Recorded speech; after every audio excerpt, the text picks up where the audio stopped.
CEO of Ross Global Consulting.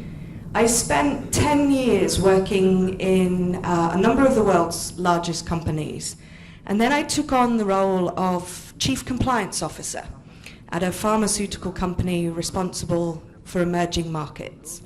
I was in charge of 50 countries across the world, most of the Caribbean. That was quite nice.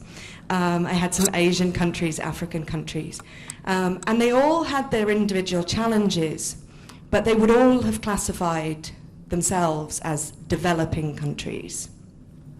Now, out of the 206 countries in the world, 154 are still considered to be developing in terms of the International Monetary Fund, which gives us only 52 that have the experience or the position in those statistics that say they're actually developed.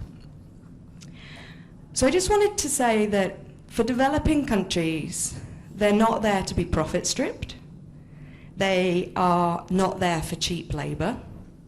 They are not there to become a target, but they do want to become developed.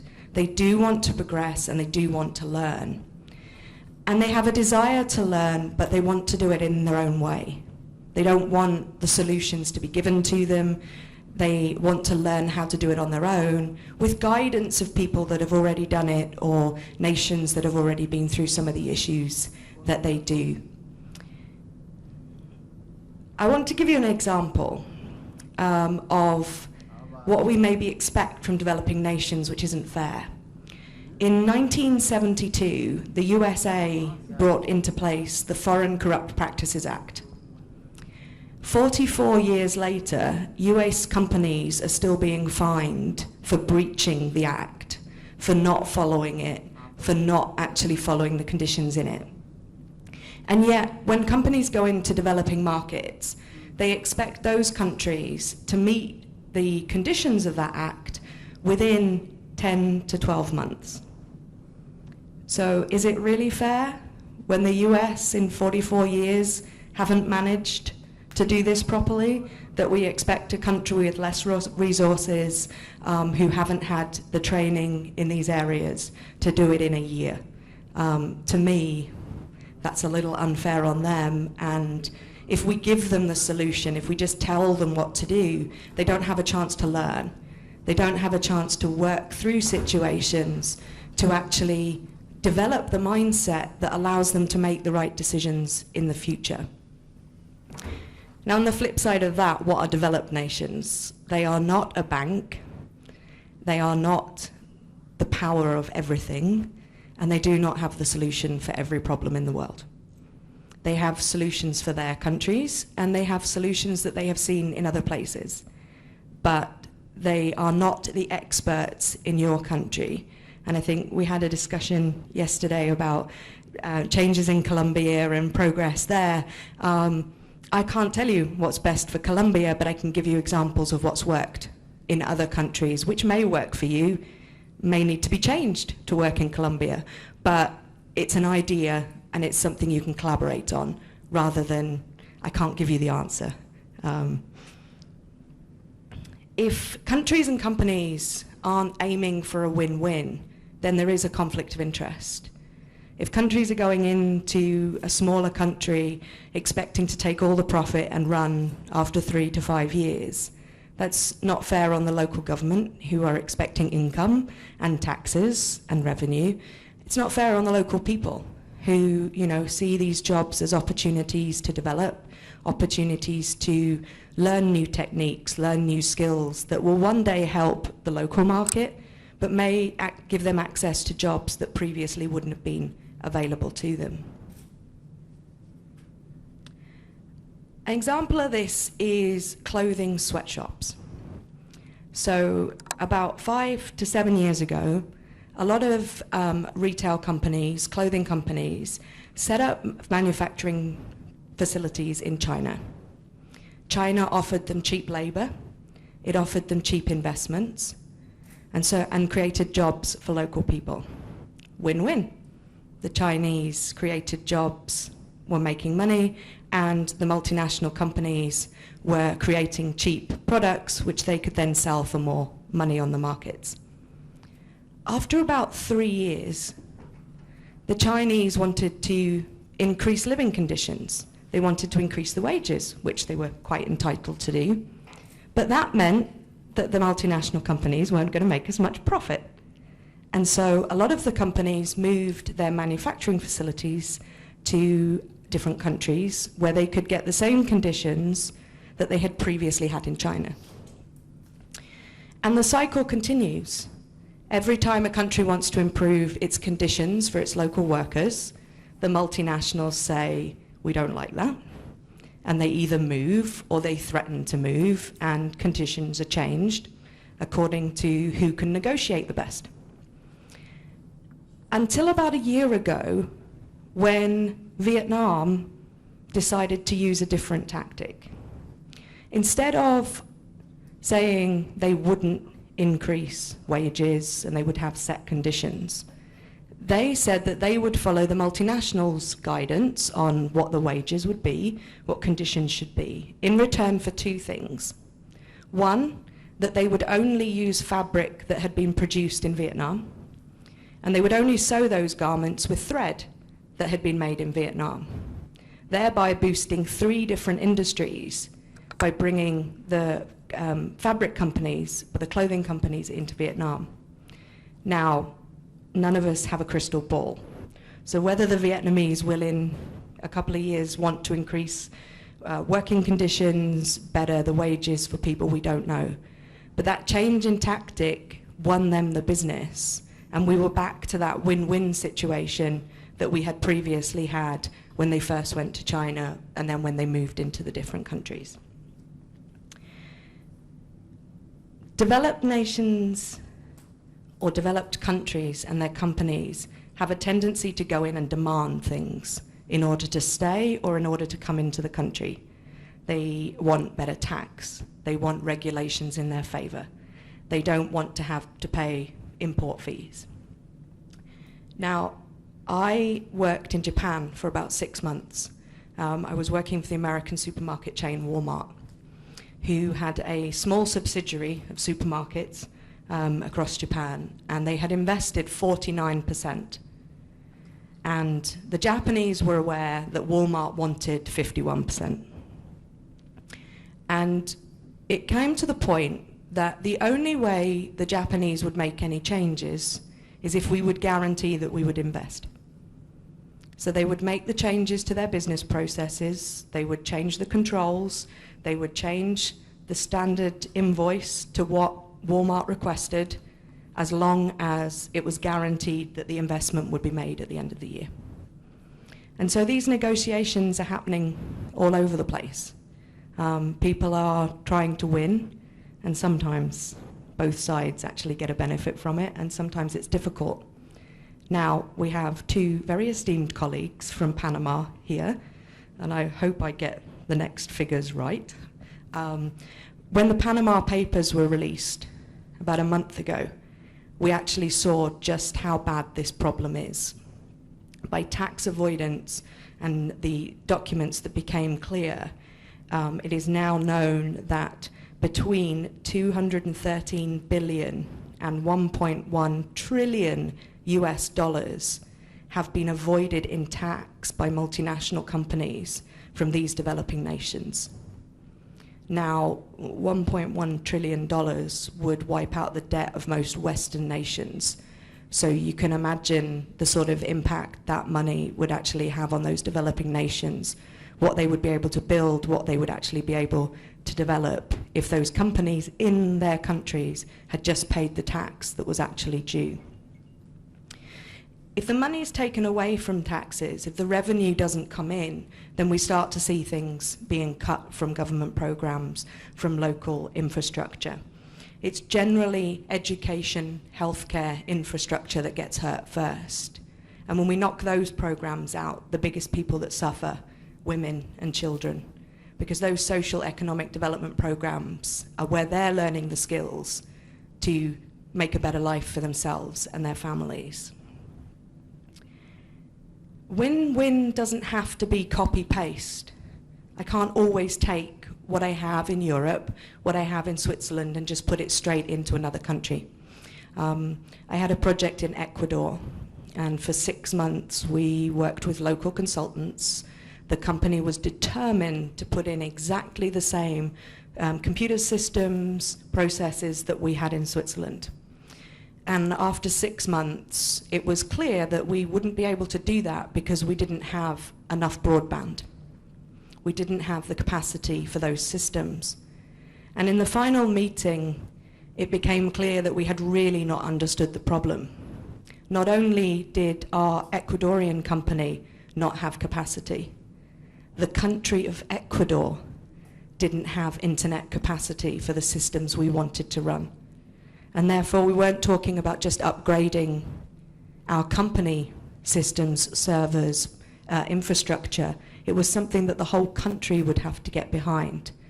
And so 6 months of work became, how do we create Ecuador-based solutions with what they have, what they can actually use, rather than trying to copy and paste something from another country, because it would be easier, cheaper, and I wouldn't have to deal with some of those issues.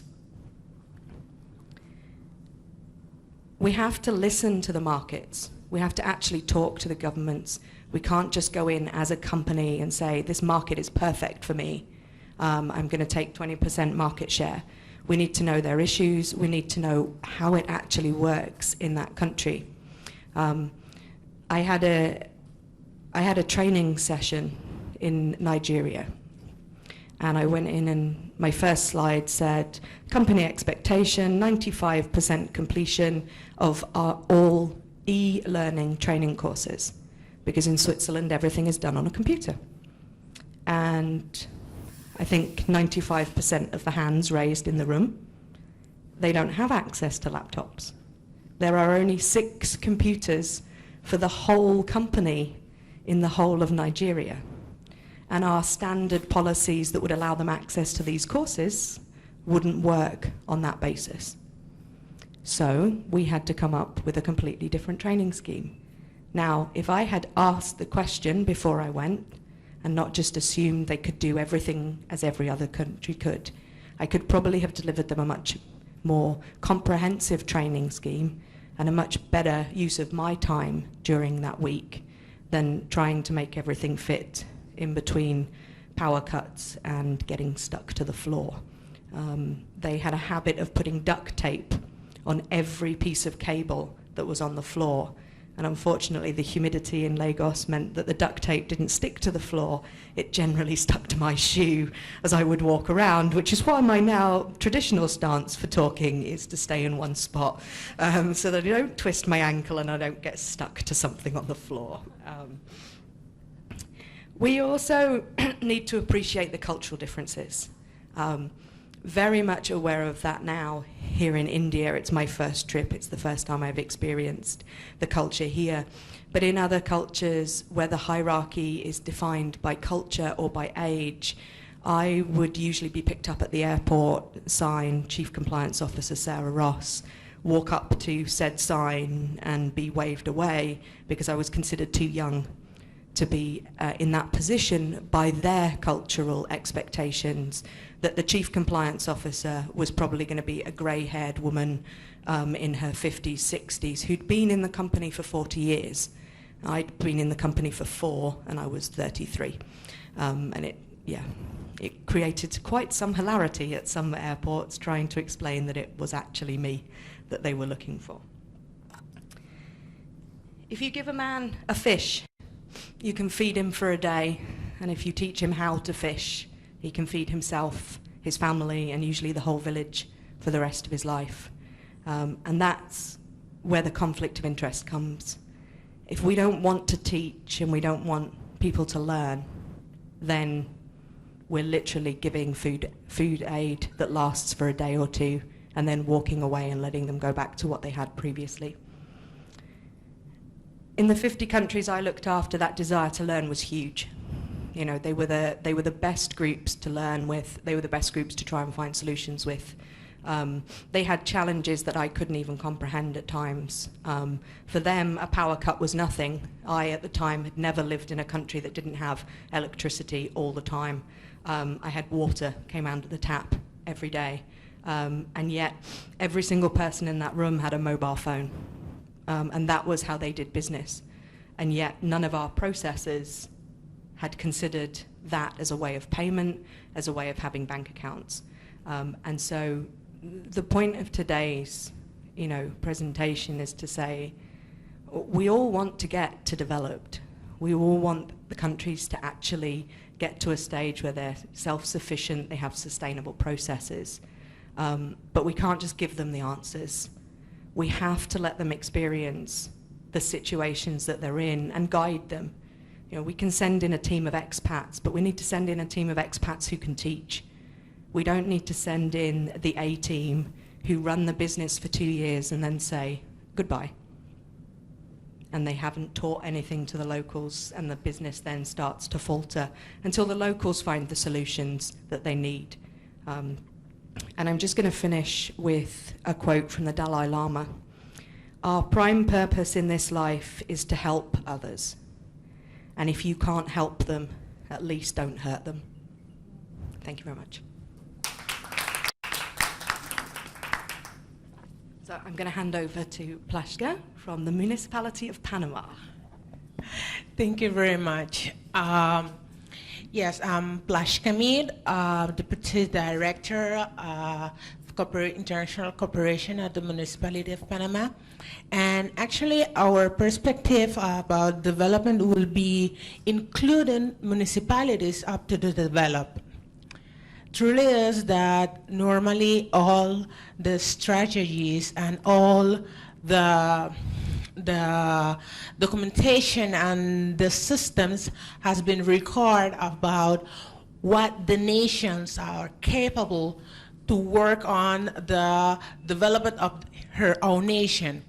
But the truth is that they have to work with the local system. The municipality is the ones that guarantees the really increase of the population and also the coming in through of the companies. And in the case of Panama, I was talking to Sarah, that is, just a few of countries have this peculiarity, that is the country names, the province name, and the principal local municipality names as the same. We have 3 Panama. And when you're going to have an evaluation, how has been increased the economy, how have been increased the development, it has been increased by the locals. Is the municipality the response of the strategy of planning? But in the case of Panama, that comes just since last year. We are the ones in charge to have the statistic of the populations, but we have that opportunity since last year's. What this mean? It means that the central government has the responsibility all these past years to develop the contents of what's going on the country, and they don't have the capacity. Around the world, the municipality has decentralized and has that opportunity to develop as a local city and then develop as a country. But it's a word that have to come together. Now, in the past presentation of the Vice Mayor, she was talking about what we are going to do or what we're trying to do in the few years. Because the truth is that the government just is 5 years. We have 5 years to start building or start reordering what has been done, so we can be sure that next process could keep that growing up of the city and growing up of the country, because truly says that we have the responsibility to be the first one, but we have also the responsibility to help others municipality to come up so the country could have a real support and not will be just one kind of population or one area with that population. Usually we hear that few countries, I'm not going to not to put them in line, they have increased economic and development process. They have increased sustainable and health insurance for the population. But when you go back, you go down and you see the real statistic, you can see that as really it's just one line or what sector of the population that has get that opportunity to come up with the country. And it's a next population that even don't know what's going on around it. So talking about development and developed nations, for me is looking about what I want to develop. I want to develop a nation, or I want to develop a country, or I want to make a population stronger enough to continue the process of development of that nation. Local and not local, public policies usually go around the biggest part of the cake. And if we're talking about United Nations systems, what they do, they satisfy, they remark the biggest issues that have to travel, but not sometimes they make the good suggestions, they present the good projects that really help to develop and restructure what has been done wrong. Now we have the opportunity. Now we are trying to get through and support what has been done during all these few years. But the question is, how long it could be sustainable? Because truly is that in this process, the government has the interest. In this process, the government have the political interest, but we don't know what's going to happen in 5 years. And that not only passed in Panama, that happened in all our countries. Maybe you can have a local system or local politics that they are good enough to support and encourage what has gone bad. But the government is not, the central government is not with them. Or maybe you have the central government that is interested in it and the local is not. Or maybe you don't have none. And that is the biggest really that is happening. And the thing is that we are growing up as population. We are staying without options of living. But the statistics and national, international process say that we are going faster and we are going upper. But underground is not true. So the local process are the ones that could really going through the process and really touch to make the changes that the countries will need, so also all other municipalities can encourage and work together to do it. And then you can say that this is a developed nation. You was talking about that when you go in, they was thinking that you was an older lady and they expect you to have a certain times of experience. What happened? Our governments, our systems is completely traditional.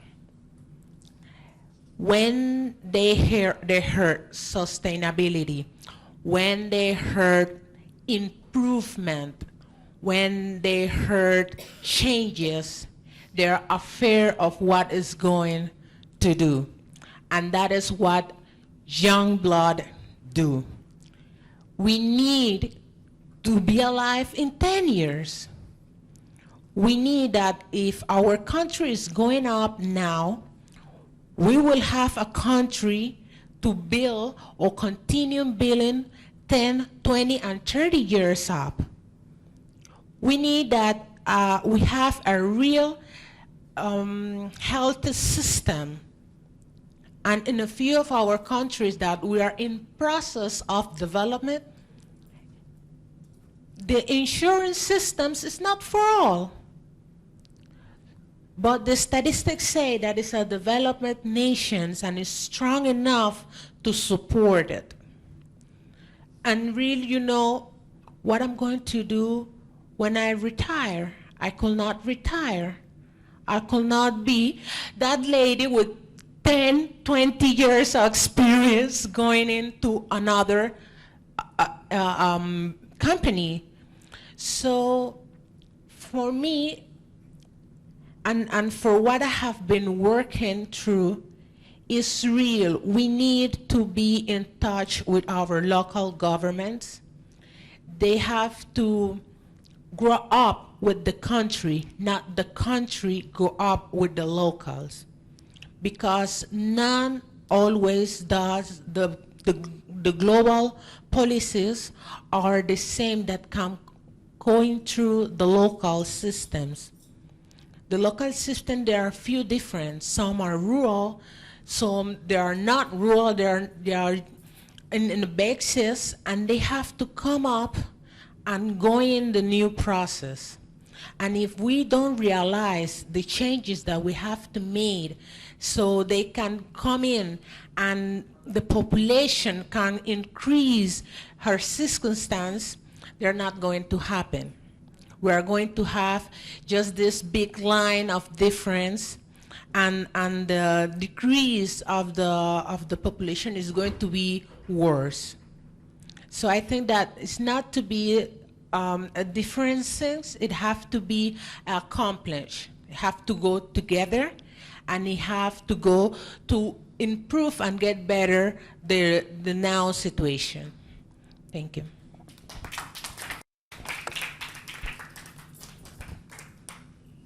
Do we have any questions? Laska.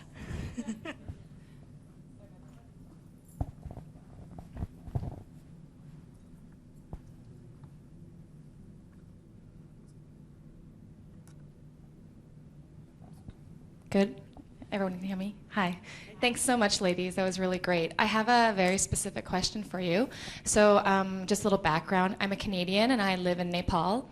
As many people know, we were hit by a very extreme earthquake last year.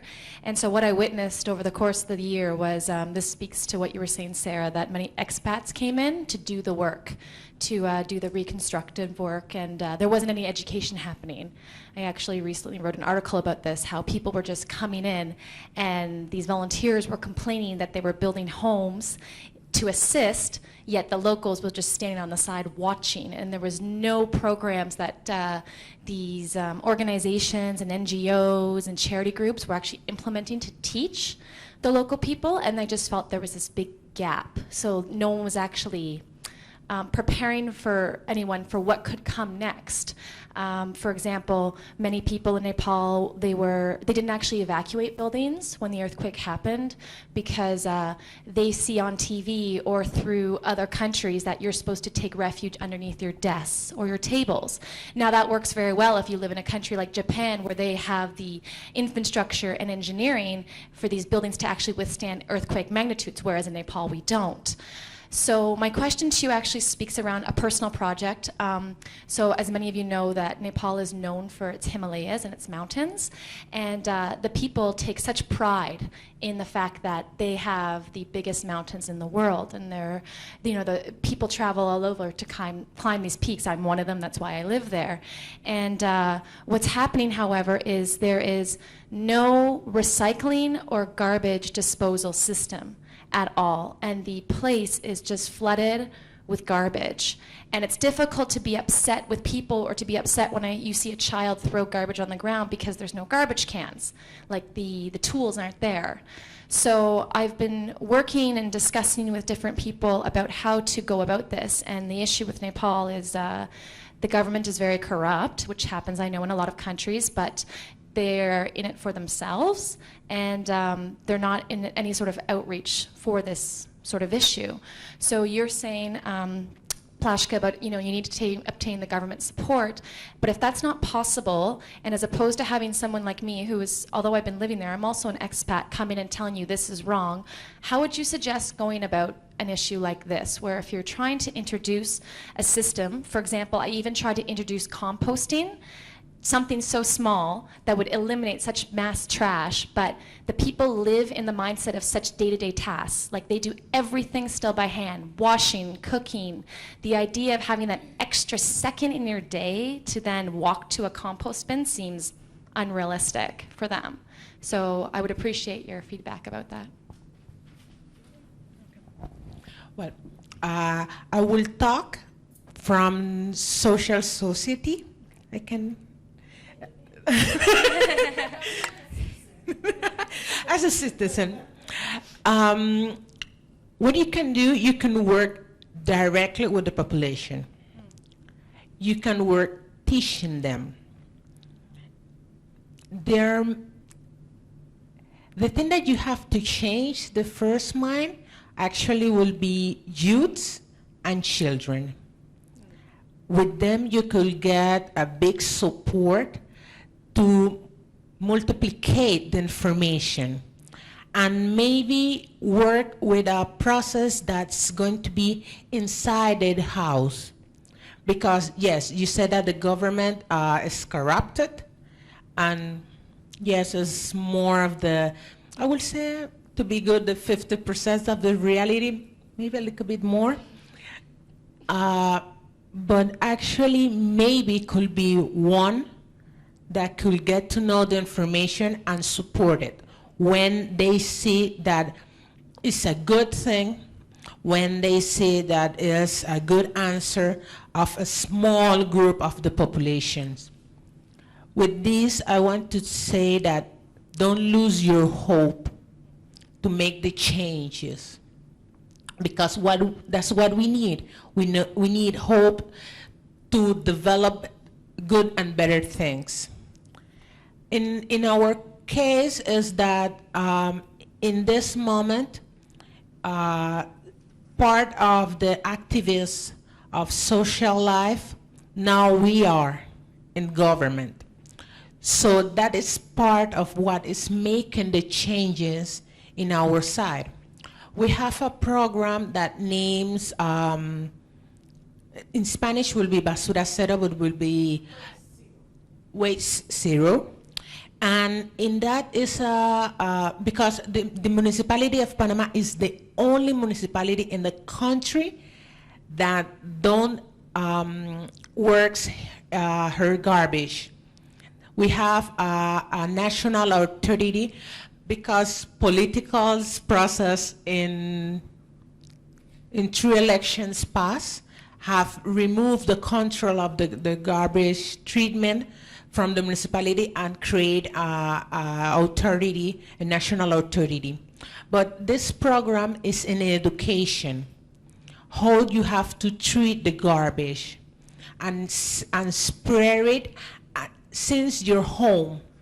So maybe after this we can get in touch to you, so it could be a good example of what we are doing.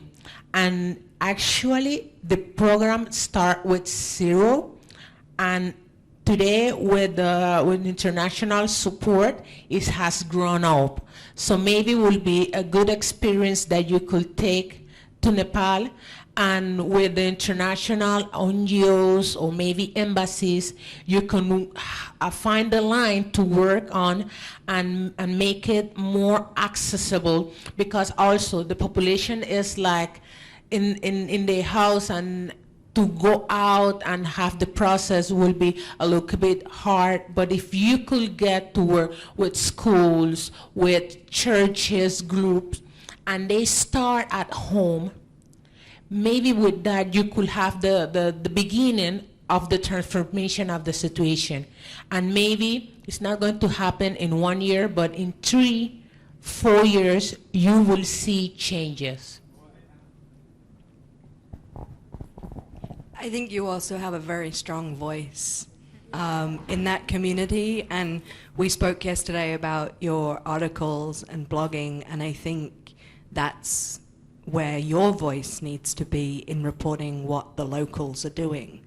And you might need to get the locals to do some things to report on it, but having articles from you praising efforts of local people will soon get you buy-in from local governments, NGOs, because we all want to see the results. We all want to see these amazing things happen. You know, we all want Mount Everest to be garbage-free if we could. But until people see that issue outside of Nepal, because we all see the YouTube videos of temples being destroyed and no one having a house and the school now being a tarpaulin, right. But we don't see the issues that you've just raised. And I know from my own experience over the last 3 or 4 days, I've heard about projects, I've heard about things that I never even knew existed, but if I had read that in an article somewhere, I would have wanted to get involved. Right. And so I think yes, corrupt governments are always going to hamper your cause, but trying to, finding somebody in the population that will speak to what you're trying to do, right. that you can then report on, right. so it doesn't look like the expat coming in and trying to save the world, I think is a very, is a good way for you to be able to deliver the change that I think you're definitely going to have. Okay. Are you? Yeah. Thank you. That's good. Thank you. Thank you so much. Changing a little the topic, you talk about Panama Papers and the evasion of taxes. For us, it's very interesting because in some way the world see like Panama the guilty of these evasion taxes, and from there it's very difficult because the money is not in Panama, yeah. because it's the system. And I was very impressed when you talk about 1.3 trillion of US dollars is it's been avoided. Yes, and countries as countries didn't receive the benefits of that money that is for the development of the world, the real development. So how do you see from your international perspective, the offshore system is legal? Because actually in everywhere we have points of these generators of offshores.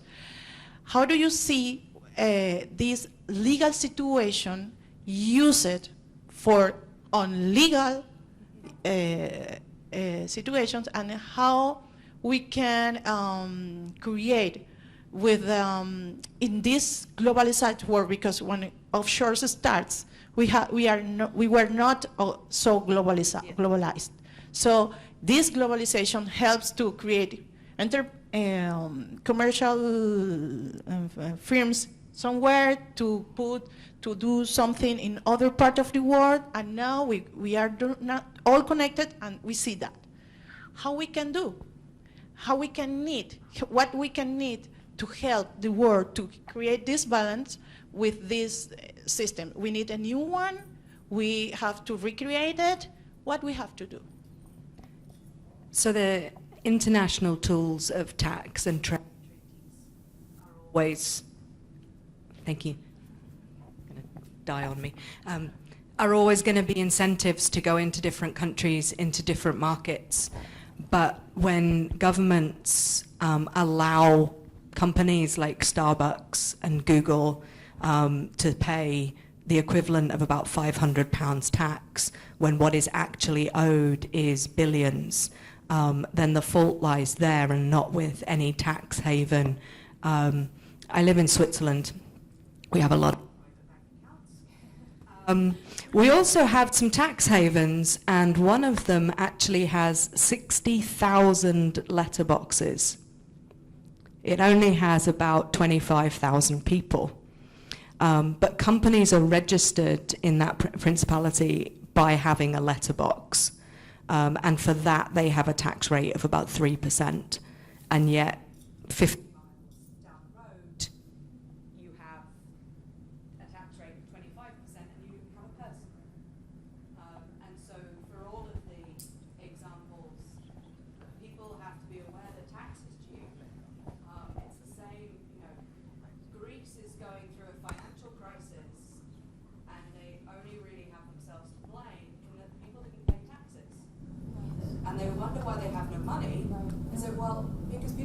pay tax. It's all in a circle, and although tax havens are great for not having to pay all the tax or very little of the tax, if we don't accept that tax is one of the certainties of life, as well as death, then we create these problems for ourselves. And unfortunately, countries like Panama then come up in the headlines for the wrong reasons, and that was because you happened to have all the papers that said it was happening. It was, as you said, you had no financial benefit from any of this tax avoidance. In fact, only the companies did. No country benefited from that 1.1 trillion that was avoided by having a clever lawyer or a clever accountant say, let's put this account here and this account here and then swap them. The lady. I just want to say, it's okay, I'm loud.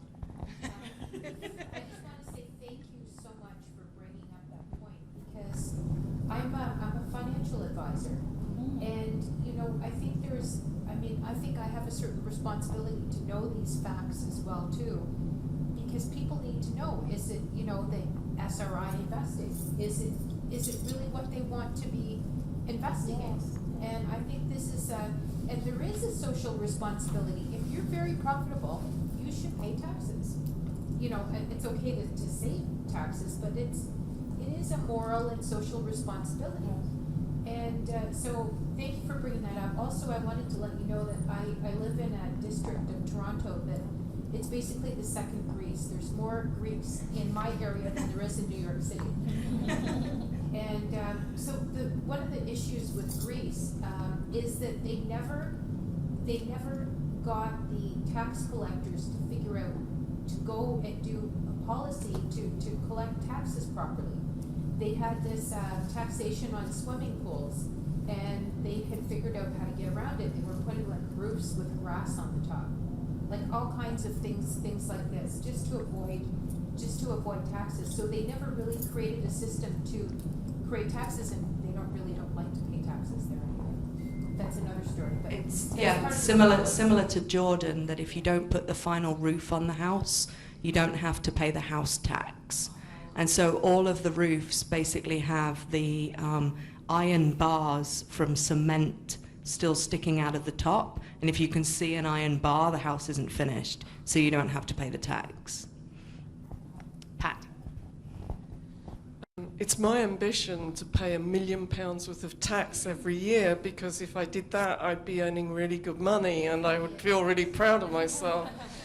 And I have worked in revenue and customs, and I think what we need is a change in values. You know, that companies need to understand they should have a value, not just about paying back to tax holders, but to paying back to the communities that they operate in. And I think the pressure comes from us as consumers, now that we're really more aware of very legal tax avoidance, to say, okay, I understand you're trying to maximize your return to your shareholders, but you're operating in my community and I want you to give back to my community. And I think it's only by us saying to companies what our values are that they'll start to reflect that in their own values. Because at the moment it's all about paying back to shareholders, and they're not seeing us as stakeholders in their businesses. I don't know if you've got any thoughts about that and how that works also in developing countries, so that in the developing countries they don't just accept the values they're seeing in Western countries. I think as we move towards more corporate social responsibility and we make people report on it, we'll begin to see people's values change. But I completely agree with you. If they don't see the value other than the shareholders got a tasty dividend at the end of the year, then we're not going to change the behaviours of what they see as their place.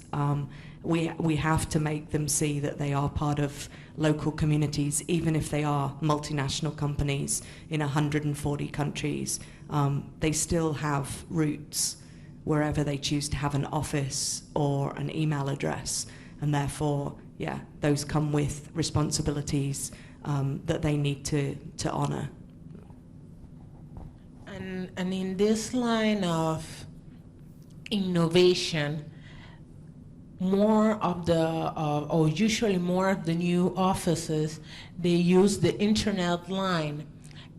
Also for that, just for not paying the taxes of the building, pay the taxes of having personnel working with them. And yes, they could grow up to one level, but actually most of those offices, they really don't grow up a little bit more because they don't have the capacity to really reach to the population that they will need to support they grow up. And for those that have the capacity to have been grow enough to contract people, to touch with their work, the community, they have that return. And that return, in the past, they has been not seen, but today, more and more companies have to see, because we are the consumers, we are the ones that making the most publication of your company. Because if we have a good treatment, if we get our products, if we get satisfied of what we have to get, we'll return it, talking about it, we will return it, taking people with us to that store, to that company, to that building, and that is the way that the population pay back Sizzling. They don't recognize that they're working in marketing for the company, but they're working on marketing, talking about them. And that's the thing that support both in the cycle of customers. Yeah, actually, I have a question. I'm Christy from China. Yeah, I think Sarah just now talked about China a little bit as well.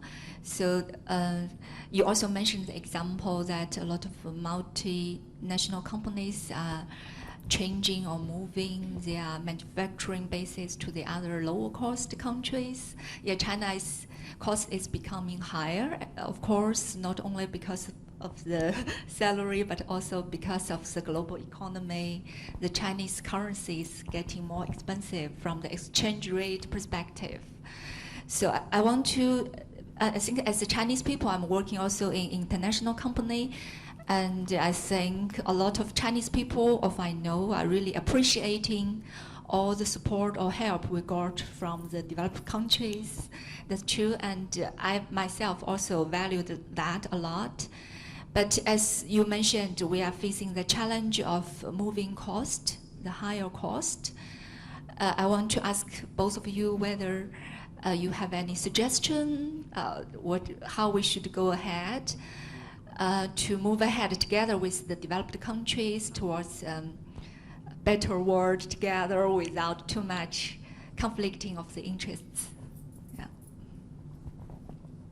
From my side, you know, my company is very much set up on finding those win-wins. But what you see on both sides is greed. People want to get as much out of a situation as possible. So I want your t-shirts to be as cheap as possible. I don't really want to pay for them to be made, to be honest. But you have now the costs that have to be covered. And finding that balance where both parties can walk away with a smile on their face and economies can still thrive, that's the golden ticket. That's the one we're trying to find in every situation. For China in particular, being so big, we're afraid of you.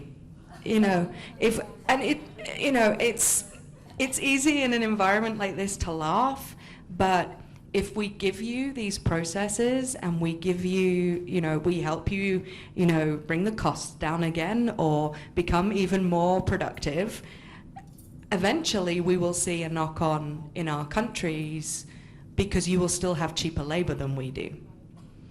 And therefore we are almost afraid to help you because we don't want that effect.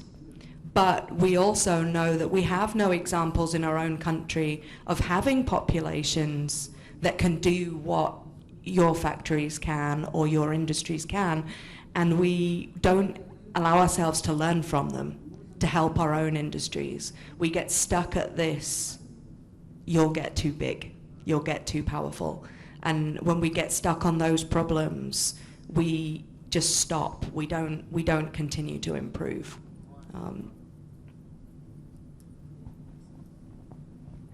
Hi, good morning, everyone. You want? Okay. And then we'll take one last question. Yes, not questions, just some comments about what you said. So it's also very interesting to hear face to face that I'm frightened, something like that, because personally I also read on some articles and news about that. But it's also, again, a different feeling when I hear it face to face from you. But I think, on the other hand, I see it slightly differently. That in one aspect, China is still developing. Even though we are very big, I see a lot of problems there. Nobody is seeing China as a developed country in the country. So as we don't feel that. We have a lot of points to be improved. But on the other hand, I personally, according to my international working experience, I also had the feeling that on the other hand, I feel Chinese people need to be more open. Because of the language barrier, I think a lot of Chinese people couldn't speak English, and especially in suburb areas, people only speak Chinese, which is very difficult language for you, right? I guess one of the most difficult language for you to learn. So I think on the other hand, Chinese people also need to step out to talk more internationally, to help our developed country to understand more on China. So I think sometimes this kind of frightening is only because of the missing of the understanding of the people and the situation there. Because there are so few people in China who really step out of the country to exchange information internationally. So I think I'm also very glad to be here in this in this meeting. I think, yeah, from China we need to also do that. Yeah, hope we could move together and hope we continue to get your support. Okay. So we just have one final question. Yeah, thank you so much, Sarah. Well, I'm having a lovely time here, but before I start with anything that I have to say, I must congratulate this lovely lady who's here and working in Nepal, because even I personally am burdened a lot for everything that has happened in Nepal. And I really want to just go and contribute to that land, you know, because we've seen suffering and everything. I also come in as a documentary filmmaker, and a team of our filmmakers were in Nepal when they suffered the earthquake. So I know how disastrous it was, you know, because but I really, from everything that we have spoken about this morning and a little talk that I had with Sarah in the morning, I would want to enlighten you with the latest and the most recent development in India that we've had. I think that can even answer a few of your, you know, things the way you said about Panama. Our PM has recently started with a program which is called Make in India, for which training and development, when we were just talking about development, we were talking about training. It's very important that we train people to a level of being progressive and being productive. So training comes in very important. Wherever we are, we need to grow globally. These days we talk about, in India, we have seen a general behavior of people working abroad, getting experience abroad, and then coming to India, which definitely affects the productivity of a particular company, because there is a kind of mindset problems that people suffer, you know, in the organizations. This morning I was talking to her also in India, taking our executives, raising them up to managerial levels, but then what happens is, if we don't train them, then we lose a good executive and gain a bad manager. So the same works in our system, in the government, and the policies that we make, because we are making policies, but we are not having productive people to work on them. Plus, apart from that, we need to work on an action plan. We need to work on a segmented time period. and see work happening. So this is a very recent development in India which has happened, for which our PM is also trying to get in a lot of trainers to train people in the government level and the very basic level as municipality, which I'm here to also speak to them on that. So when training happens at a very basic level, we see that productivity is happening. So that's most important, and I really want to thank you all. This had been a very enlightening session for all of us, and thank you so much. Thank you. Thank you for your comments. So we're going to wrap up the session now. Thank you for joining us for this discussion, and enjoy the rest of your WEF.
और आना जाना करियो, बस में मत करियो, auto का पैसा लेना है।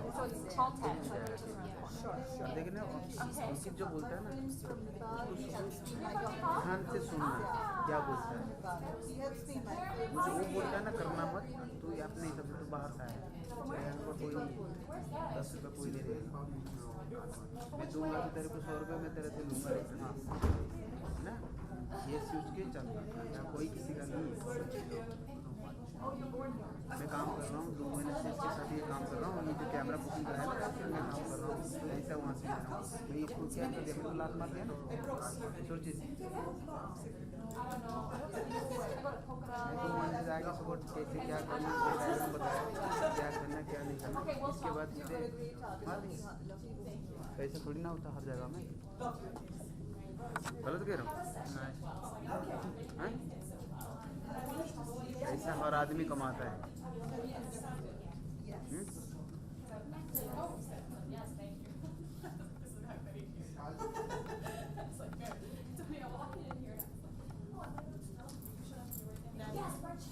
इनके साथ फाइनल हो जब मेरे पास पासपोर्ट है, दोनों भाई चलेंगे और डील कर लेना। ना मैं वीडियो तो बात कर अच्छा अपने पास check, रखना check, वाली कोई check. चीज़ नहीं।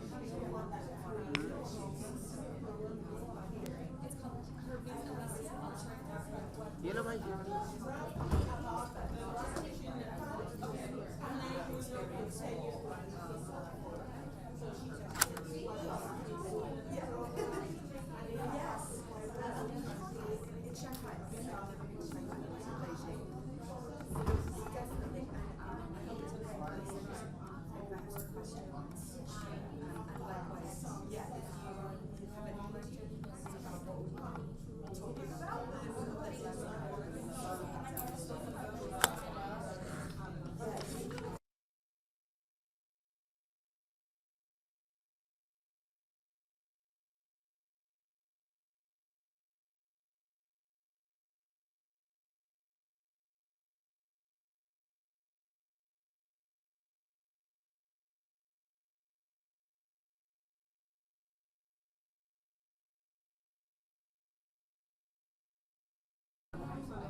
So to begin with, a very warm welcome to a handful of people who are here. I'm more than delighted to speak for anyone who believes in creativity.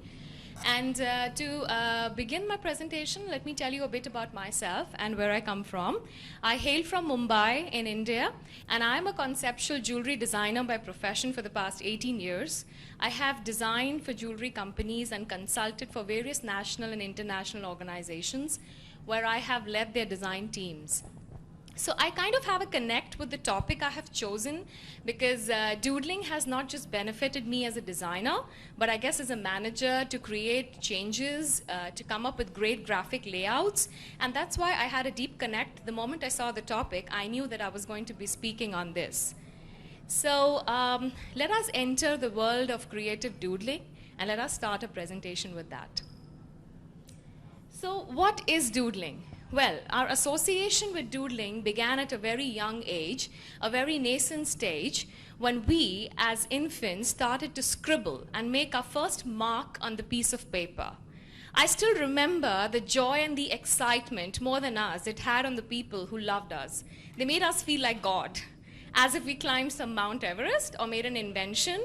So I guess doodling has that kind of impact that we are humans, we are mankind, and doodling is kind of native to us, and we are known to make that mark on a piece of paper. So that's the kind of feeling and excitement you get when you create your scribbles, and to the layman, the scribbles are mere scribbles, but to the creative mind, the scribbles have a lot of creative infusion in them. As quoted by Pablo Picasso, who always believed that every child is an artist, but the problem is to remain one when you grow up. So moving on further, can we go on to the next slide, please? Moving on further, we also remember, I will take some names now that come to my mind, and they are Thomas Edison, they are George Washington, Pablo Picasso, John Kennedy, and these are all people who say and believe that they have been benefited largely by doodling. And in fact, doodling has just not helped them to create scribbles, but create an identity or a style. It could be either an invention and even serve as problem solving for managers. So, dear listeners, what we've understood is that the names that we've taken belong to different sects of society like fine art, politics, and even managerial entrepreneurship, but one thing that binds them is doodling showed them the way forward. And this evidence has been backed by psychologist Jackie Andrade from the University of Plymouth in England, where she had a conversation that they recorded. And during this conversation, they had like a series of listeners, and 29% more information was reproduced by doodlers other than non-doodlers. So this is not something that we're speaking of theory or because we feel like speaking of it because we doodle a lot. It's not that. There is historic evidence, there is psychological backing, there is history. There are people who've made a mark, and their names are known because doodling kind of provided a sense of direction to them. Next slide, please. So what you see on this slide today here is the Nobel laureate Rabindranath Tagore's work. Now, we'll be mentioning a few other names. Basically, these are the people for whom doodling has helped not just to achieve a sense of style, direction, maybe even invention. So Mr. Tagore, what he had a habit of, basically what you see on the top corner here is his manuscript. And he had a habit of turning his mystics into doodled creatures and strange airy organisms and prehistoric monsters. Now that's an interesting way to cover up mystics. But what's more funny to understand is that fine art didn't come easy to Mr. Tagore. So what he started doing was, this doodled structures kind of led the way forward for him, and he achieved a sense of style. And that kind of gave him a style for his paintings. So what he started to do was, he started to use cotton wool, rags, his fingers, to create this unusual, doodled, airy, strange paintings. And during those times, Tagore went on to be recognized as a great artist and painter, to have work displayed all around the world. Next slide, please. Now, another example is Mr. Ulam, Stanislaw Ulam, who's a scientist by profession. And during a boring conference in 1963, he happened to jot down some numbers, prime numbers in a series of spiral format. Now, what happened coincidentally was, he thought it is a brilliant way, and we call this as the Ulam spiral today. So what we understand is that doodling kind of gave him a way forward to solve a problem, how to rearrange prime numbers. We also have certain presidents, hailing presidents of United States like Mr. Eisenhower, John Kennedy, and Hoover, Mr. Hoover, who had a very unusual style of depicting their doodles. Now, in the case of Mr. Kennedy, obviously it was the political scenario at that time that was his point of concern. So what you see down is basically all the political scenarios that he's listed down. What you see in the case of Mr. David Eisenhower are the nation's security, because he served as a 5-star general in the United States Army during World War II. And in the case of Mr. Hoover, they were nothing but mechanical doodles. I guess it was probably the mechanical style of working that he adapted. Moving on, we will be talking about Alexander Pushkin, a great Russian poet and founder of modern Russian literature and an avid doodler. So what you see here is nothing less than a piece of art. But what's the unique feature about his doodle is the rhythmic format in the way the faces are appearing in a rhythmic manner. One behind the other in perspective. It could be hands, it could be figures, it could be faces. So because being a poet, he believed in rhythm, so he adopted a rhythmic pattern even in his doodles. And the whole world is a fan of Harry Potter series. I am a huge fan of them. And J.K. Rowling has admitted to creating the magical world of Harry Potter by doodling. She said she doodled every character, even the magical spell around the character, before she even wrote about it. So the art of doodling came much before the art of writing a story. And it is the story that excites the audience today, but we must not forget that it is doodles that led her story forward. So that's a unique blend. So to sum up, since we've named quite a few names who have made a mark in the world of doodles and history, to sum up the importance of doodles. So what does doodle do? When you doodle something, when you create a mark on a piece of paper, you kind of adapt a very complex piece of information in a simplistic manner. You have a platform where you can discuss rapid sketch and prototype ideas within a group. You can also build plans, and you can also display accurate information, your ideas, your gist, everything by means of a visual language. So let us not forget that doodling is a part of this whole visual language arena that we are going to discuss in this part of the presentation. Because unless we understand the importance of visual language, we will never be able to understand the importance of doodling. Moving further, I will give you some examples that happen in our daily lives on a day-to-day basis. For example, when we were toddlers, and what was the first thing when we started looking at those books, storybooks that our parents told us? They always told us, look, see, observe, because we started to see first and then speak. So a child is born. By the time the child opens their eyes and the vision is attained in the next 40 days of their birth, they start to see colors and visions. And that is the first thing native to mankind. Then comes the speech by the time the child is 9 months old. So this power of vision is truly magnificent. So what you see over there is A for apple, which is my favorite. Every child, everybody in the whole wide world has seen that book. So A for apple, when we were exposed to this as toddlers, the picture of the apple obviously came to us before the word A. And it's the apple that attracted the child and not A. The child doesn't care whether it's A or B or C. The child cares it's a juicy red apple. And yes, A is associated with the image. So the power of visual correlation is so strong that the child forgets the alphabet and looks at pictures. In fact, it's pictures that tell most of the story in toddler series and not the words. But sadly, as we all grew up, the world of pictures kind of took a back seat. And the power of words came into being. The power of verbal language came into being. And that is what we need to change. Especially if we are in the creative field, we need to understand that the power of vision is much greater than the power of words. In fact, there is an articulate study by worldwide institutions where they are focusing on the power of vision more than the power of words. Another very fine example I will give you. We are here today. We have people from all parts of the world dressed up differently. Someone from India is dressed up in a sari. So obviously when we're meeting people, what is the first thing that's attracting us? Is the way the person looks like, the physical attributes of the person, the way the person carries themselves, the body language. So it's the power of visual perception that is actually preceding your verbal speech. Only when a person is speaking, obviously the image and the perception is magnified, but it's the power of vision that precedes the power of verbal communication. And another very, very beautiful example that I can give you, we all love movies and we all watch movies. I'm sure most of us present here. So what happens in most of the movies, you have actors playing beautiful different roles.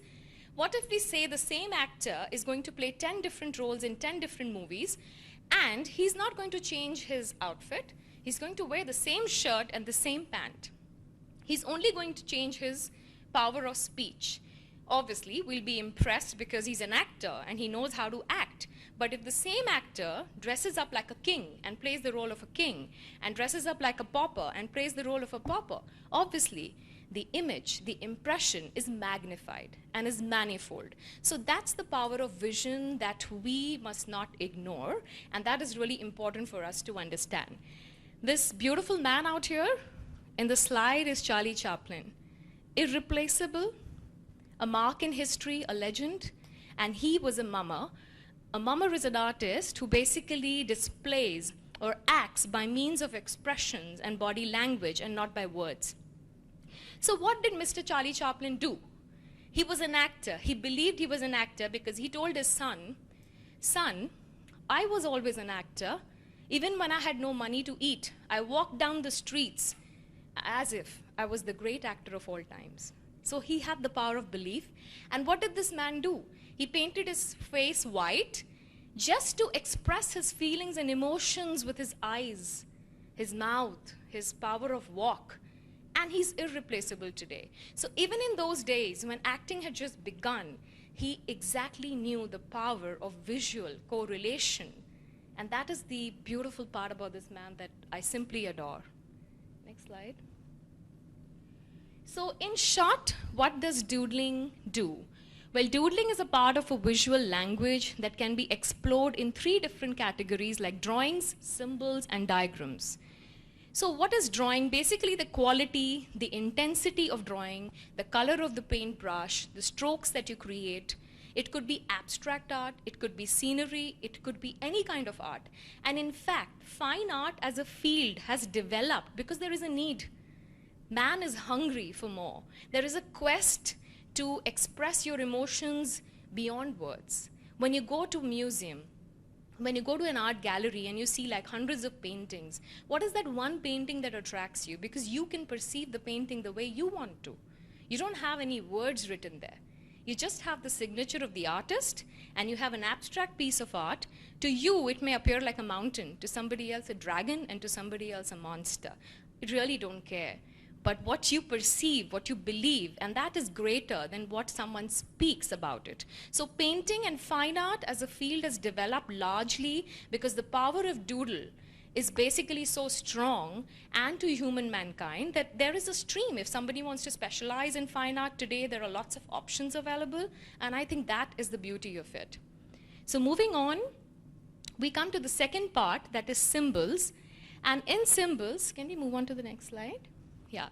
So now what are symbols? Symbols is also a part of doodling under the visual language sector. And in symbols, you know, we as human beings from prehistoric time, close to 30,000 years back, man has been doodling like in the ground, on the cave walls, in the snow, and there is prehistoric findings to prove that man has doodled and doodled and doodled. And there is visual language that has been there, done there, and you know, it's beautiful. You can actually read whether it's a man walking to hunt, whether it's a sun rising in the east, and all of that. So I think symbols have kind of dominated the mankind, and there are varieties of symbols that exist under the doodle category, which is pictograms, ideograms, and phonograms. So moving on to the next slide, I'll take you through some of the symbols that we see today. Even today, when most of us must have caught our flight or come by the airport, there are these pictogram symbols, and this is the need of the hour, because in today's age of globalization, when people from all streams, all parts of the world are coming on one platform, it could be Olympics, it could be hospitality, it could be any industry that we're talking on a global scale. I think pictogram and symbols is a wide field. And today, if you have a lot of design colleges, most of the projects are focused on visual language more than the power of words, because that has a better impact.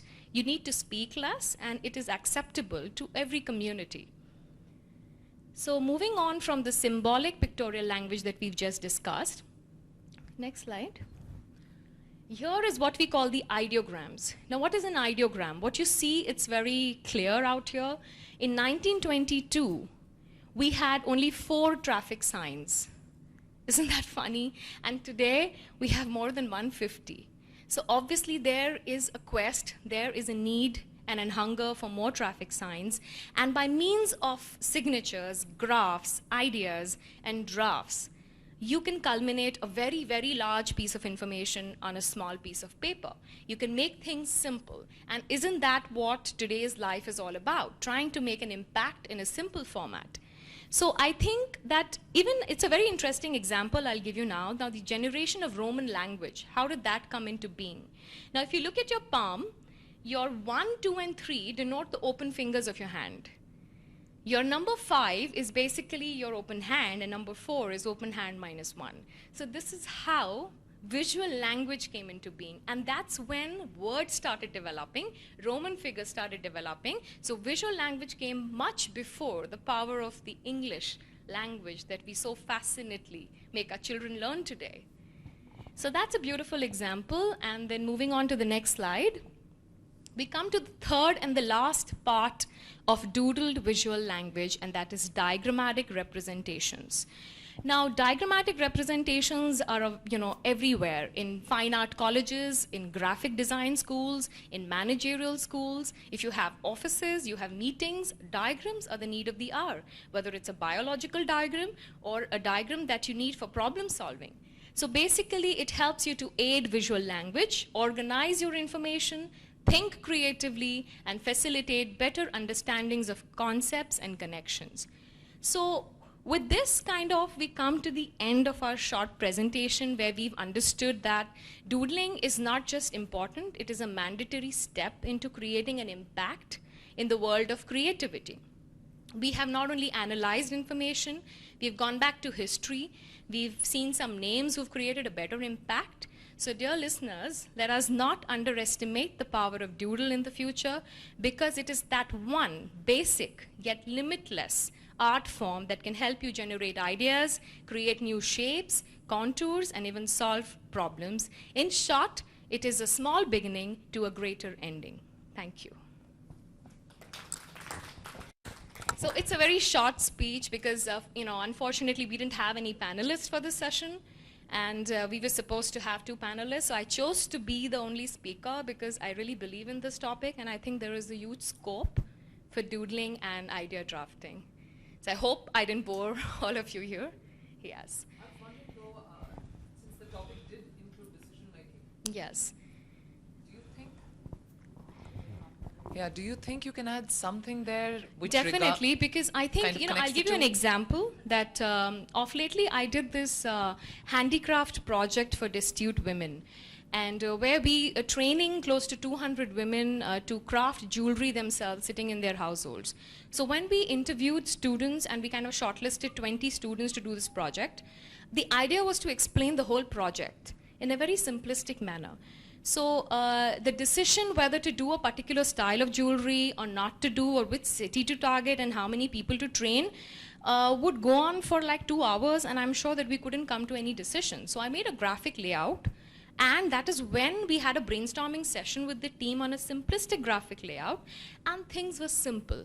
So as I said that, doodling also provides, it has not only helped me as a designer, but also as a manager to create and problem solving and make better decisions. So this is one of the examples that I can think of, because this is recently I'm doing. That's why I gave examples not just of artists, but of politicians as well. where we have said that diagrammatic representations kind of help in making decisions and problem solving as well. Because doodling, if you just doodle, it's not about that. There are many categories of doodle. You need to understand whether you're going to create a scribble and that's going to solve your problem. No. But in the case of the scientist Ulam, just by doodling and arranging the numbers and keeping on doing that, he could invent something. So he was able to take a decision that yes, this was the right format I need to adapt for my prime numbers. So that's a wonderful question, Kuljit. Yeah, I'm glad you touched that. So I would love it if people can talk and we can interact a bit. I'm not sure if you're aware of something called graphic recording or graphic facilitation. This is something that is coming up right now in the US. I see it very much in Europe as well. I don't know about India, where people basically, instead of taking notes of a meeting, they doodle the notes of the meeting and create even big wallpapers full of the notes. And for everyone who has attended the meeting, it's really interesting to see these pictures, because you will immediately remember the content of the meeting if you see these doodles. For someone who's not attended the meeting, it's a little bit difficult, but you can Google that, it's very nice. But I'm glad you said that, because of lately what happens is most of the meetings, you have a board, you have notepads, and it's difficult to note down all the information. So if you're graphically strong, if you're visually strong, and as I said, if your world of pictures is pretty much alive as you grew up, you kept that young and vibrant, you're able to make great graphic layouts, which are partly understandable to the people if you polish your skills. So I'm sure this is happening, and it's a trend that is going to gain popularity. Even in India, I'm sure a lot of meetings, people do make doodle graphs. The thing is also, like, as you have already said, like as kids, we were the biggest artists. Yeah. We would draw a stick figure and say, look, what a nice person I drawn. Absolutely. As grown-ups, we don't do that anymore, but actually we could. We are kind of refraining from doing that because we don't feel comfortable or so on, because it seems childish or so, but it really helps to communicate. But the problem with this is the education system as well. As I said, that what happens is that when we are young and in the kindergarten, what is really important for a toddler is to color well, draw well, replicate things well. As in when you grow up, the phonic sounds come into being and they kind of eat your brain up. And that's when the world of pictures kind of die out. And this is what we really need to understand, how to keep that going. Maybe what we can do as parents is that provide special education to our children, visually have interesting discussions with their friends and come up and play games with them. Like I do that with my children. I do that because being an artist and I need to keep them creatively alive. I really don't care whether they come first or second in the class. For me, what is important is that they should be able to express themselves not just verbally, but visually as well. In fact, now that you mentioned the education system and what you're doing for your child, just an add-on that I thought I'll share. The power of association is so important when you can visually connect something. I remember having had multiple sessions with my child while I would teach her as she was growing. Yeah. If I'm teaching her, let's say, everything about the Second World War, or let's say even about the India's independence, etc., you draw an Indian flag there as you're explaining, 1947, and there's the flag going, and then you say, okay, so Battle of Plassey, 1757, the British came and making a little, maybe the Union Jack, showing in a little ship coming in from Kolkata, and as you're talking, you're kind of doodling along, and that child is listening is one thing, but even today she tells me, Mom, I remember you teaching me this concept like that. Absolutely. She hasn't forgotten that. So I think in the education sector, in fact, if teachers and trainers can proactively push this in as part of their training system, it really, really will help. Because even this takes me in flashback. I remember my daughter, and she came to me and said, Mom, when it's a one-page answer, I can really do it well. But when it goes beyond one page, how do I mug it up? The school wants me to replicate the words as they are, and that's not fair. And she has a logical explanation for everything. She says, if I want to talk about things in my language, what is the harm?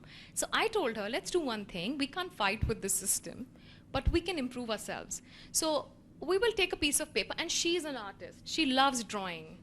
She loves drawing. Okay, so that's fortunate for me. So I told her, everything that you're reading, let's make a graphic layout. Let's draw. And she loves that. So she tells me every time, okay, now, Mama, this is difficult for me. Can you help me out? Now I tell her, now you can do it yourself. So this is a beautiful example because this is something that each one of us, we haven't been exposed to this kind of education system, but I'm sure in the future institutions are doing this study, and I'm sure it'll get going. Yeah.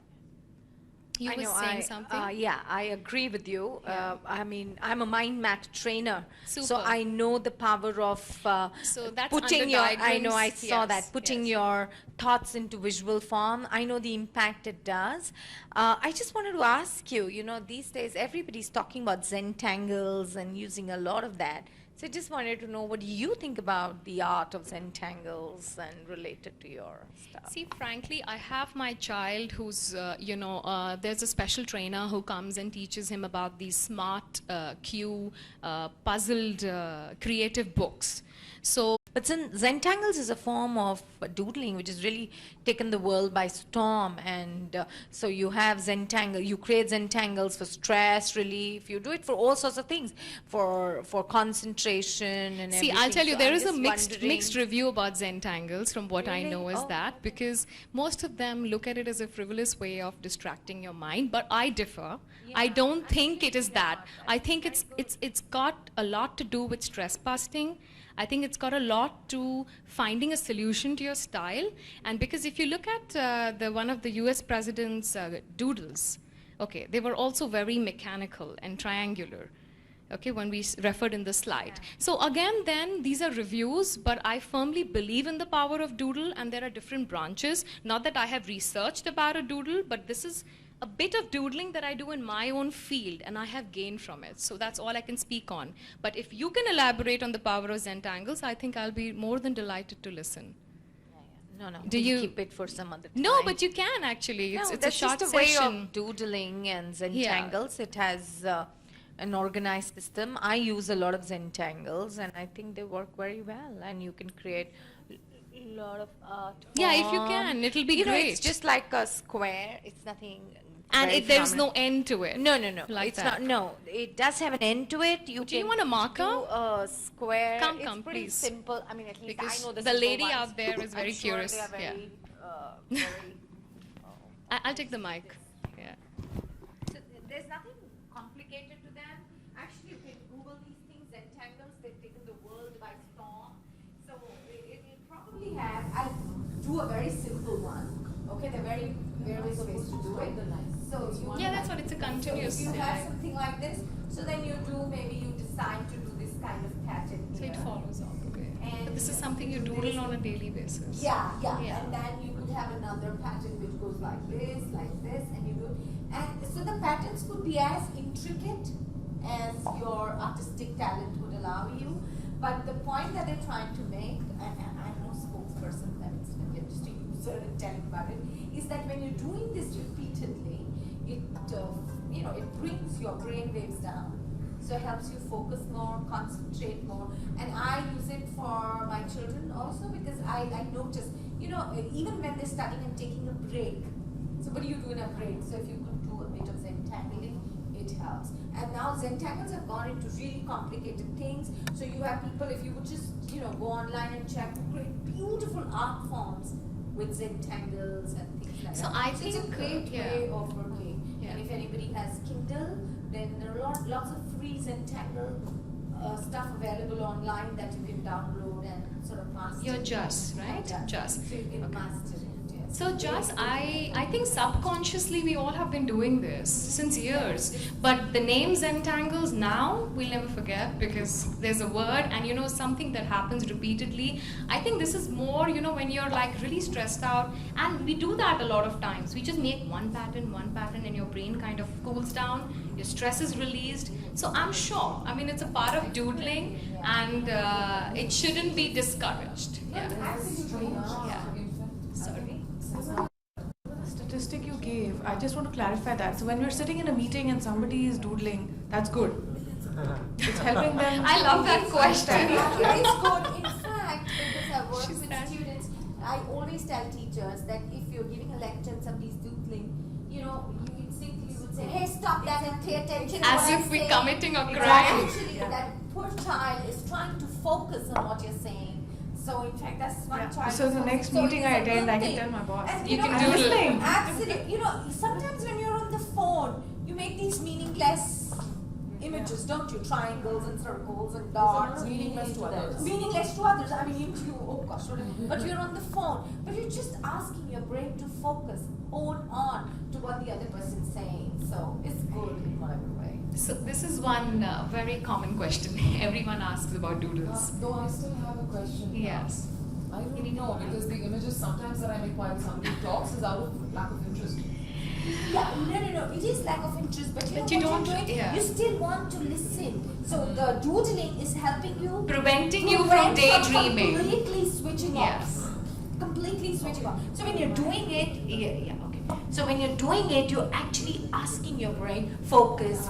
Yes, boring, but focus and focus and focus. So that is helping you to not completely switch off from what you're doing. So it's a good thing. So somebody's doodling. Hey, start listening. So you know, Kuljeet, what happens is many a times we daydream, we daze. Now when you're looking all the time. So what happens is, unless and until you don't have an exercise sheet or a graphic exercise, I don't know how many of the people paid attention to what I spoke. But the minute I give you the paper, I know that the attention span is here. So doodling kind of helps you to daydream. It kind of tells you, come back, try to pay attention, focus. So it's a way you don't realize, but subconsciously, and I know most of the people don't agree with the fact, and there is a lot of mixed review of lately as well. It's like you're committing a crime or a punishment. You're caught doodling. Hey, what are you doing? Even in the classrooms, I remember, when our teachers used to catch us writing something on a piece of paper or book. Yeah, if you go in flashback. And I used to admire my doodles. I used to be punished and then go home and say, wow, this is a piece of art. But, it's like that. It's been like that. It's going to change. It's going to take time to change, I think. But a lot of the organizations are taking to doodling as positive creativity. So she's someone from the creative field. So she believes. Challenging radiating lines, and there are millions of them. One finishes, I make that like a flower after that. A new one starts. And normally I've caught myself doing this either when there's something on my mind and I'm trying to, figure out a solution or something like that. But when somebody is on the phone and I'm getting bored, completely bored, and I just know I'm doing my formality of sticking around, I'm keeping my decency alive, but I'm not interested completely. The pattern may change, but I'm just doing something else then. It's like, okay, just finish now. I'm not paying attention. I'm not. So that's why it got me thinking when she said, we check students. It could happen both ways is what my thought is. It could. Yeah. I think I just feel that you switch off a little bit. You are, because you're an adult, so you don't want to seem rude. You just want to be seen tuned in. So you're doing and I that. don't want to fall asleep, so I continue doing that. Yeah. So you still, your brain is telling you this is the way maybe you cannot fall asleep if you do. So subconsciously we don't realize, but we do it. So your brain is still trying to sort of keep you a little bit in there and not completely. And there's another thing to it. Yeah. When you're scribbling on a piece of paper, human beings want results with everything. That's the problem we have. Now, this piece of scribble has not given me any result. So it's a frivolous waste of time. But probably it has answered your query. In the subconscious state of mind, you've kind of put you're scribbling because you don't want to be completely lost. You want to be there as well. And in that phase, you kind of have a solution. Like Olam, like the presidents, their securities, their concerns, and even maybe your style of working. Maybe the radiating sun is very much like you. Maybe you kind of spread a lot of knowledge around you. You meet a lot of people, so you kind of doodle in that format. So there's a lot that goes into it. It's partly hypothetical, it's theory, it's what you think, and everything in life, I feel there are two sides to every coin. It's which side you believe in and you want to stand by, just branch out that way. I always believe in that because there's no solution, there's no ending answer to anything ever. True. Especially in creative fields. My dear, you wanted to ask a question? Yes, not really a question, but just wanted to share. Not sure if it's taken off in India, but in New Zealand we have this awakening of creativity, so back to adult colouring in books. So I don't know if that's happened here, but oh my goodness, it is everywhere. And I remember 3 years ago, I found a single little book in a bookstore somewhere, and I thought, this is amazing, because I always loved colouring in as a little girl. And then there's this boom now where you go into any bookstore and there's an entire section on colouring in books. You name it in terms of different types, for animals or not, or just abstract or optical illusions. It is incredible. And what I'd like to say linked to that, I think from a creative stance point, is mindfulness. So what tends to happen is now wherever you go, you see people sitting on the airport or sitting somewhere, and instead of reading, they're colouring in. Adults are colouring in. Yeah.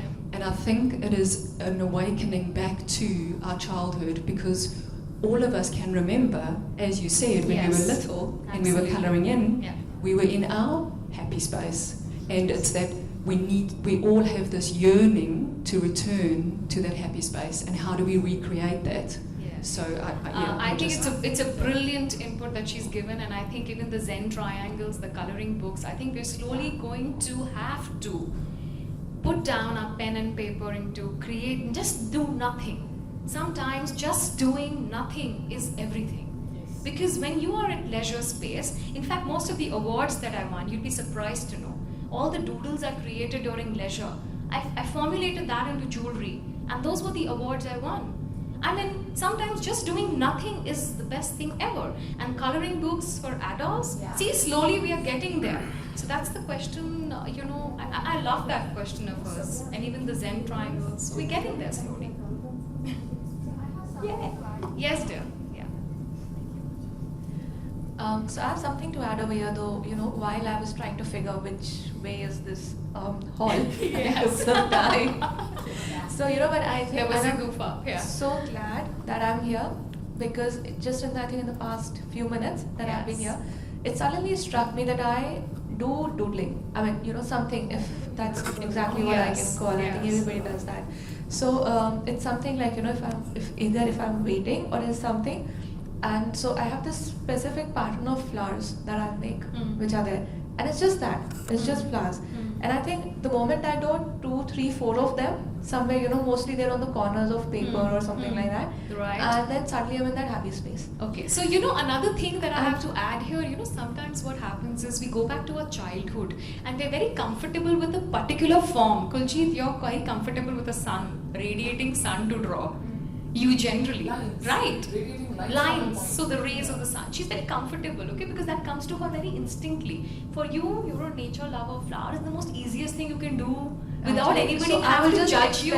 You would just do that, simply. So I think it's more to do with a happy space. One aspect could be that. It could be more to, improvise a distraction and just make us feel even if we're doing nothing, that's good. It's a good thing. And I think you just have to believe in that. So see, subconsciously also a lot of people are doodling, but when you attend the lecture, you just don't realize. You don't realize that it. you've been doing it. Yeah. And in fact, even coloring, I was just saying that. So I have a little one, and just to get her to color and to get her. So there are times when I'm doing with her, and suddenly I realize that she may have walked away after 10-15 minutes, and I'm still coloring. So see, it's hypnotic as well. There's a lot of hypnosis in doodling, in coloring, and you don't realize there is. So it's... Sorry, hence I think in meetings, when people are doodling, they're not being distracted. They're actually focusing back in to let's meditate on this space. Absolutely. I'm still hearing what's going on, but I'm getting myself in the zone again, being happy in a meeting. Absolutely. So there's meditative quality, it's a challenge, there's hypnosis, it's a happy space. So we found so many answers. And these answers are original, they're our own answers. We figured them out. So that's the beauty of a creative person. You just about find answers for everything. And I think it's really nice to talk to creative people because they kind of understand. Like I think she's got Jungle Book India written on her tag. Yes, please. Everybody is creative. Oh, I thought she was going to say everybody is creative. And this is one thing which is very true. What she said, everybody is creative because A for apple, everyone can do well. Why is it that some people take it forward and some don't? Because you don't consciously realize, mankind, is known to sketch. paint, we've been gifted with hands, we've been gifted with brain, we have the power of cognitive modeling, we can design buildings, we're great architects, so we're great neurosurgeons, we do everything, right? So that requires creativity. Even basic cooking. Cooking needs creativity. How you present creativity. So every is creative. So the way you do your furniture needs creativity. Absolutely. So everybody is creative. Yeah. So that's the beauty of it. So yeah, you want to ask? You need a mic? Okay. Yeah. I just want to share a simple exercise that I do once in a while, which helps me to both focus and relax. And it's to take any page out of a newspaper and start cutting out all the E's. And that's all you have to do. All the E's? All the E's, yeah. Just go from top to bottom. It's a very simple and rewarding exercise. And, you know, after you've done a whole page, you actually feel like something. You release your stress. You release your stress. It's like going into your own personal spa of just E's. Like, okay, here's So another E. Another doodling one, just another does one. that. Yeah. Simple. You can call it whatever you want. So you're cutting out E's probably. Maybe you do doodle with your scissor. Right. Simple. Right. I mean, you don't use a pen. You don't like scribbling, but you like cutting. So you're doodling. You're kind of creating a zigzag pattern. You want to cut that specific E because it's angular, and it attracts your attention. And that's the power of doodle. You don't have to scribble. You can even cut with a scissor. So just think next time you're cutting E's, you're doodling. And there's just another thing I'd like to add. You know, speaking of creativity versus the business of creativity, what I have realized is that it's very similar, and sometimes there's a huge overlap. And the way young people specifically approach like ideas, images, or even other people is not just reflective of their intrinsic sensibilities. I think there's something deeper going on, and I think once you unearth that, you know, then you realize there's no gap between creativity or business of creativity. It's the same thing. Absolutely. As Kuljit also mentioned, everyone is creative.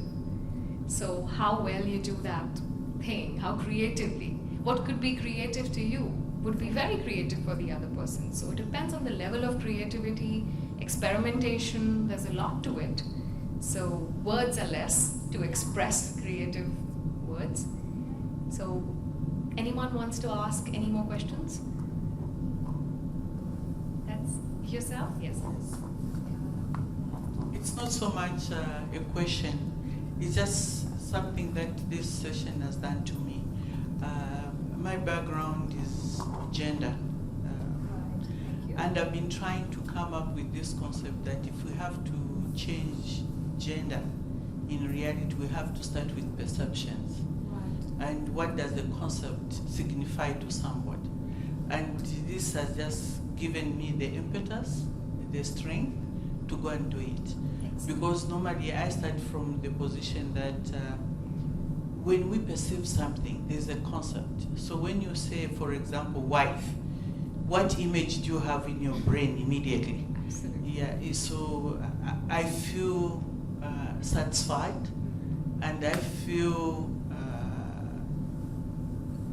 I think, thankful that I made it to this session. Thank you because so it has made me realize that I should go ahead with that concept and see what I'll do. And it has even given me an approach where I would want to just get into the communities, ask people to say, when you say lecturer, female lecturer, what do you see? Then what would you want to see? Right. So that we see where people would want to be in order to change the way they look at things. Yeah, awesome. Thank you so much. And Edwidge is how I pronounce your name, and that's thank you. And you know, that's the beauty of you know, again, creativity as I call it. And I think sometimes we just want to hear things. We know it. It's deep within us. We subconsciously do it. But when someone speaks out on a platform, when we have exchange of ideas, and that is what this unique platform is doing to most of us. We're kind of imparting information. We're also gaining a lot, and that is the beauty of this platform. So I am privileged to be a part of this. Yeah. Thank you. Thank you so much.